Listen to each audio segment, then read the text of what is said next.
when you're on the come up and you're struggling financially and you're like, I don't get why this isn't working. You don't get why it's not working. But number one reason it's not working is because you don't understand. Hey, what's up? It's Chantel, and I know that you are created for more. You're created for more wealth, more abundance, and more opportunities. And because of that, this video today is going to be a super crash course on wealth building. It's none other than Myron Golden sharing some of his best tips on wealth building. So lock in, pay attention, and take the jewels that are going to be dropped in today's message. What if, instead of you viewing money as a pool to be viewed, instead of envisioning wealth as a big pool of money to be viewed, what if you looked at it as a tool to be used? So this is cash accumulation, right? And that's what most people think is wealth. But I submit to you, I would rather,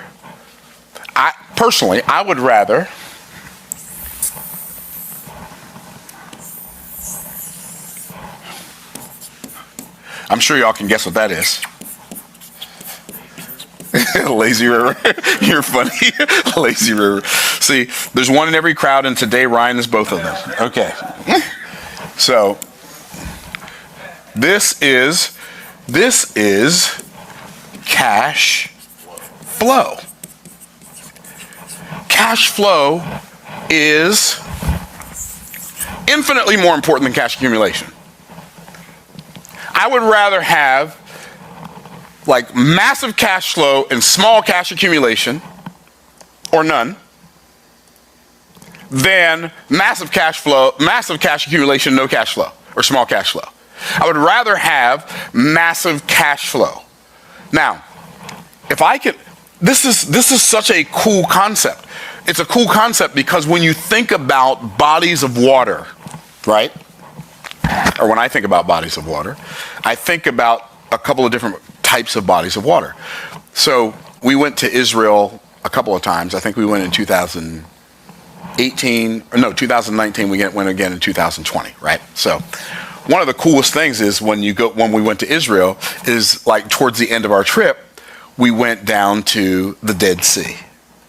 And we stayed in, we didn't stay in the David Hotel the first time. We stayed in the David Hotel the second. I don't remember the hotel we stayed in. But what's really cool is when you stay at the Dead Sea, a lot of the hotels there, they have water that they pipe in from the Dead Sea into their pool, in their indoor pool. And it's like a flotation tank, right? So you can get in a swimming pool, and it's not a swimming pool. You can get in this floating pool, and you float. And when you get out, you just feel so invigorated from all the minerals. Okay, but nothing can live in the Dead Sea. Why it's interesting. So the Dead Sea in Israel is at the south. The sea at the north is the Sea of what? The Sea of Galilee. And there's a river that connects them. What's the river? The Jordan River.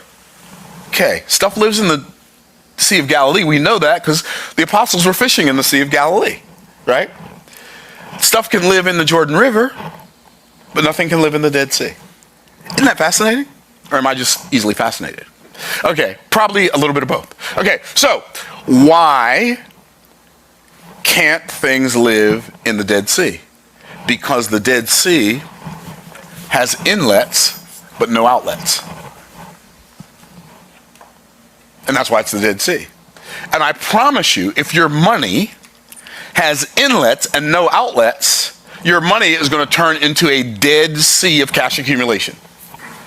And I know a lot of people who have big cash accumulation, small cash flow, and they struggle financially. Why? Because all their money's tied up in a retirement account, or all their money's tied up for future use where they might or might not live long enough to use it. I am so glad that Myron is touching on this point because we have a tendency, I'll admit, I grew up seeing my mother make money. Not the richest person in the world, but she made money. And my mindset with money was that I had to get a whole lot of it. I could spend some, but most of it was for my bills. But I never knew about investing and prioritizing the cash flowing of my money so that the money that I got from a job could make more money. I don't know if I'm alone with that.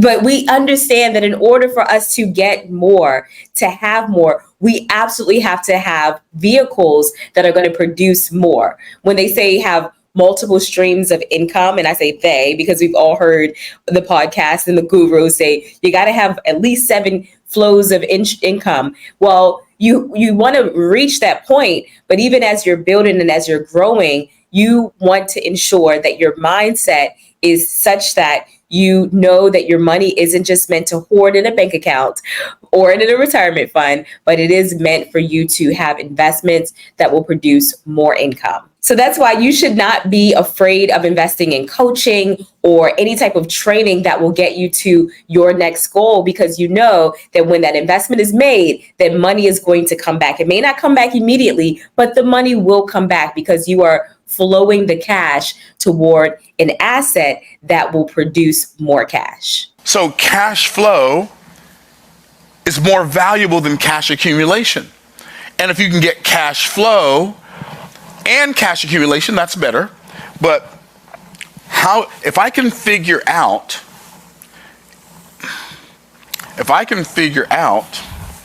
how to have my cash keep flowing long after I'm gone, like I'm gone. Eventually, one of the things we all have in common is we're going to die. Either you're going to come to my funeral or I'm going to come to yours. Or you're going to find out about my funeral or I'm going to find out about yours, right? That's how it works. Like you just live long enough, everybody that you know, either you're going to their funeral or they're coming to yours, right? But at least they're going to find out about it. Okay. Well, long after I'm gone, my objective is to have cash perpetuation.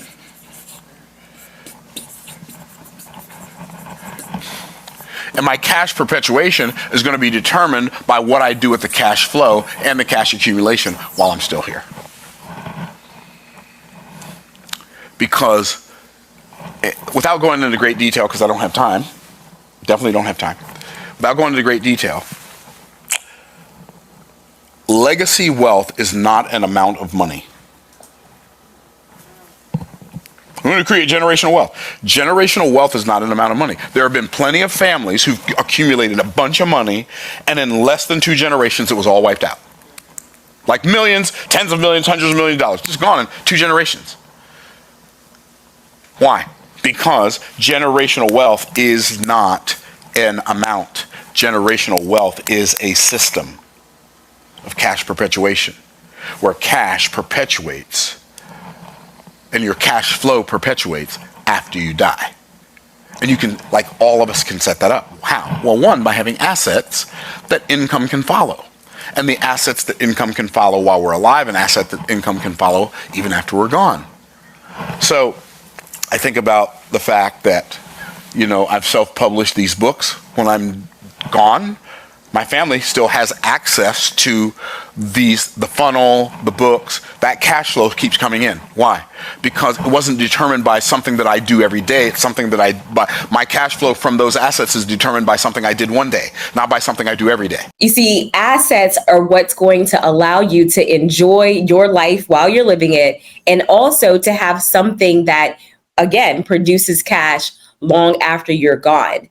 Many of you have a book on the inside of you and you're sleeping on it because you think that it's no big deal or that you'll get to it someday. But your book is an asset that will allow you to build up an audience, that will allow people to know about your products and services. And it's something that once the written word is there and it's published, no one can take it away. And so if you are focused on building a business that can last generations, like think about it, we're still reading Napoleon Hill's book to this day. We're still reading the Bible to this day because the written word is something that is hard to erase and eliminate on the earth. And I love that Myron pointed out his books, because his books has not only given him the ability to amass a following, but also the knowledge that he put in his book, it will touch generations. So think about the content that you're creating. Think about the assets that you're creating, whether it's a book. He even mentioned a funnel, right? How many of you have thought about a funnel being something that can last so that your children's children can eat from it? That's a whole new perspective shift right there. And if you will set up your life where you prioritize this as step one, this is step one, this is step two, and this is step three, then you can create generational wealth. This is Wealth Building 101. Let me say this though, and I'll talk more about this in another video. How much cash flow you create, how much money you accumulate doesn't determine how wealthy you are. Like, wealth is not money. I did a whole video on this already. I forgot about that. I did a whole video on this already called Wealth is Not Money. Or Money is Not Wealth. Money is not wealth. What is wealth? Wealth is your ability. Whose ability? Everybody tap yourself on the chest, say my ability. Wealth is your ability to create value for someone other than yourself. That's wealth. And when you can create value for someone other than yourself, you're wealthy.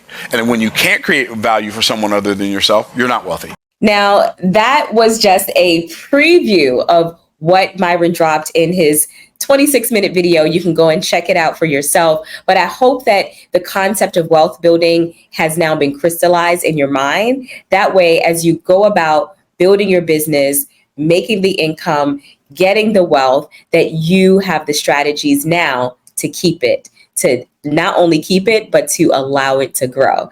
I am so blessed to have been with you today, and I can't wait to see you on the next video. If you are someone who wants to be more, do more, and show up more confidently online, join me for our content camp. Link is in the description.